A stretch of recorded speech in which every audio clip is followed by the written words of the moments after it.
एक ही शब्द चाहिए, लेकिन हम लोग उसको इंग्लिश में कहीं पे लिखते हैं वांट, कहीं पे लिखते हैं शुड, कहीं पे लिखते हैं आउट टू, तो कहीं पे लिखते हैं मस्ट। आप लोग को एग्जाम्पल की मदद से हम समझाते हैं। देखिए यहाँ पे जैसे लिखा हुआ है, फर्स्ट एग्जाम्पल है कि मुझे किताब पढ़ना चाहिए। इसका इंग्लिश क्या होता है? I want a book. तो यहाँ पे चाहिए कि इंग्लिश में हम लोगों ने क्या लिखा है? वॉन्ट। ठीक है। दूसरा एग्जाम्पल है कि उसे पढ़ना चाहिए, तो इसका इंग्लिश हम लोगों ने क्या लिखा है? कि ही शुड रीड। यहाँ पे चाहिए कि इंग्लिश में हम लोगों ने क्या लिखा है? शुड। ठीक है।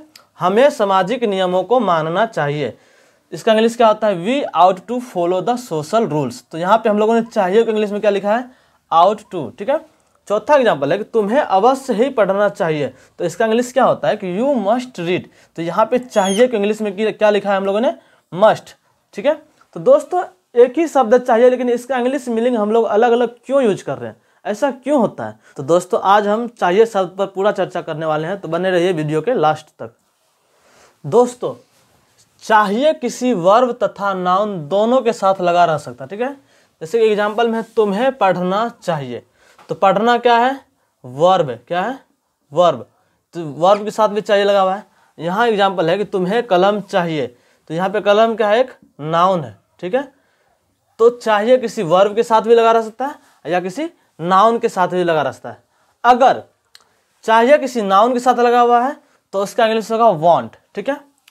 अगर चाहिए किसी वर्ब के साथ लगा हुआ है तो उसका इंग्लिश होगा शुड, या नहीं तो आउट टू, या नहीं तो मस्ट। तो आइए जानते हैं आगे कि कहाँ पे शुड होगा और कहाँ पे आउट टू होगा और कहाँ पे मस्ट होगा। ठीक है। तो आइए जानते हैं हम लोग शुड का प्रयोग। ठीक है। तो दोस्तों शुड सामान्यतः प्रोपोजल, एडवाइस, डिजायर या विश को दर्शाता है। मतलब यही कि अगर सेंटेंस में प्रस्ताव, सलाह या इच्छा का बात हो रहा हो तो वहां पे चाहिए कि इंग्लिश हम लोग लिखेंगे शुड। ठीक है। आइए देखते हैं एग्जाम्पल की मदद से। तुम्हें मेहनत करनी चाहिए, तो यहाँ पे क्या बोल रहा है? कि तुम्हें मेहनत करनी चाहिए, मतलब यहाँ पे एडवाइस का बात हो रहा है, सलाह दे रहा है कि तुम्हें मेहनत करनी चाहिए। तो इसका इंग्लिश क्या हो जाएगा? You should labour. ठीक है। अगला एग्जाम्पल है हमें घर जाना चाहिए, तो यहाँ पे हमें घर जाना चाहिए मतलब किस चीज़ का बात हो रहा है? इच्छा जता रहा है कि हमें घर जाना चाहिए। तो यहाँ पे इसका इंग्लिश क्या हो जाएगा? We should go home. ठीक है। अगला एग्जाम्पल है कि तुम सबको गरीबों की मदद करनी चाहिए। यहाँ पे हो रहा है कि आप प्रपोजल, प्रस्ताव दिया जा रहा है, प्रस्ताव रखा जा रहा है कि आप सभी मतलब तुम सबको गरीबों की मदद करनी चाहिए। तो यहाँ पे क्या होगा इसका English? You should help the poor. ठीक है। तो दोस्तों हम लोगों ने देखा क्या कि शुड का प्रयोग कहाँ किया जाता है। आइए जानते हैं अब आगे। आइए जानते हैं आउट टू का प्रयोग। ठीक है। तो आउट टू मोरल ड्यूटी मतलब नैतिक कर्तव्य, मोरल रिस्पॉन्सिबिलिटी मतलब नैतिक जिम्मेदारी, रिगार्ड और रिस्पेक्ट मतलब सम्मान को दर्शाता है। अगर सेंटेंस में इन सभी चीज़ों की बात हो रहा है तो वहाँ पे चाहिए कि इंग्लिश क्या लिखेंगे हम लोग? Ought to. ठीक है। आइए जानते हैं एग्जाम्पल की मदद से। ठीक है। तो पहला एग्जाम्पल है तुम्हें अपनी माता पिता की सेवा करनी चाहिए। यहाँ किस चीज़ की बात हो रहा है? ये क्या है? मोरल ड्यूटी मतलब नैतिक कर्तव्य। ठीक है। तो यहाँ पे इंग्लिश क्या आ जाएगा इसका? कि you ought to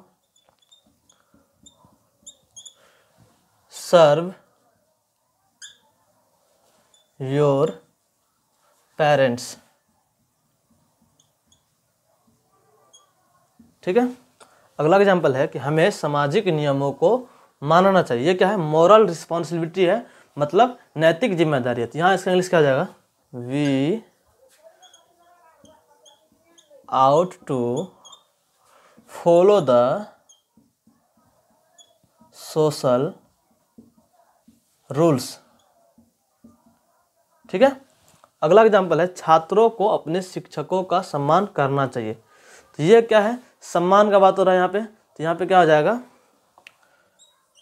students out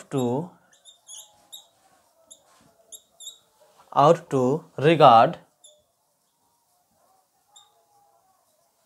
there teachers.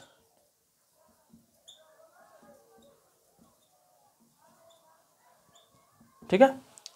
तो दोस्तों हम लोगों ने आउट टू का प्रयोग करना सीखा। अब देखते हैं आगे।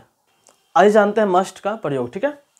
तो दोस्तों मस्ट का प्रयोग शुड या आउट टू से बनने वाले सेंटेंस को इम्फेटिक अर्थात जोरदार बनाने के लिए किया जाता है। ठीक है। मस्ट का हिंदी अवश्य ही चाहिए, निश्चय ही चाहिए या ही चाहिए होता है। ठीक है। तो आइए जानते हैं एग्जाम्पल की मदद से। ठीक है। एग्जाम्पल है कि तुम्हें अवश्य ही पढ़ना चाहिए। ठीक है। तो यहाँ क्या हो जाएगा, यू मस्ट रीड। ठीक है। You must read. ठीक है। अगला एग्जाम्पल है तुम्हें अवश्य ही अपने माता पिता की सेवा करनी चाहिए। ठीक है। तो इसका इंग्लिश क्या हो जाएगा, you must serve your parents. ठीक है। ठीक है।